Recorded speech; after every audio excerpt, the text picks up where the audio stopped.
wrote a book on why millennials leaving Christian faith. What are the main reasons for millennials leaving Christian faith? Oh, great question. And I would say this is largely in the Western world. It's interesting. When I've been to South America and Africa, especially, it's such a refreshing thing to see a lot of young people that do love Jesus and are seeking God.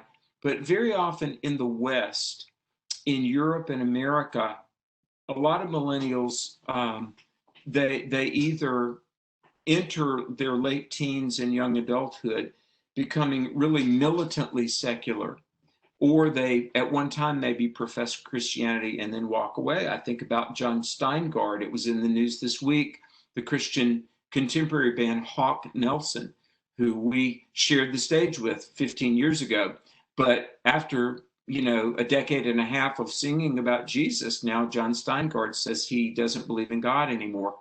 I think part of the reason would be the breakdown of the family. I think it would also be really the American evangelical church that has deviated in some ways from what the Great Commission is all about. And then thirdly, just an overall cultural milieu where the culture has become militantly secular over the last 25 years. Um, are you familiar, Dr. Paul, are you familiar with Gary Habermas, the great expert on the resurrection? Yes, I didn't read his books, but Norman Geisler quotes him a lot. Exactly. Habermas is a dear friend. He called me on, I think it was Tuesday of this week, and we've been friends for 30 years, and he was one of my professors in grad school.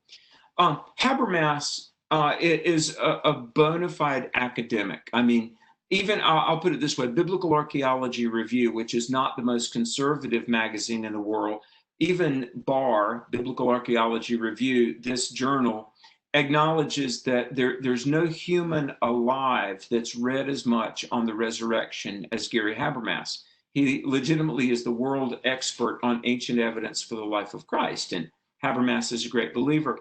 But we were talking, and he was talking about how students, he's at Liberty, but he said many of the students are just very militant to the professors, that they don't believe in God, they don't believe in a lot of what the Bible says. And Habermas said, a lot of these students, they'll read a website for 2 minutes and think that makes them an expert to dismiss 50 years of scholarship. And he said one of the things, and I don't mean to trash millennials and younger, but I see this. I mean, I've spoken at 200 universities myself, and I love young people. I really do. But among many, because there's just such a, everything is, we can get it in an instant Wi-Fi Wikipedia world, there's not a lot of teachability.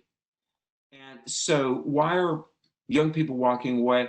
The breakdown of the family is a huge cause of our loss of values, loss of piety, and then secular education and a culture that's overwhelmingly secular.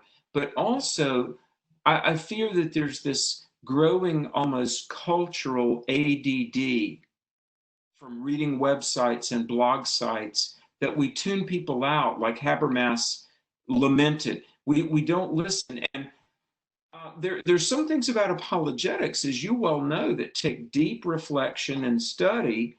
And some of the arguments against Christianity, I don't think they obtain. I don't think there are any valid arguments that necessarily refute Christianity. But I will say that sometimes to adequately respond and give a fully orbed answer, you have to go through steps, and it takes more than 3 seconds to do that. Sometimes you have to listen and process.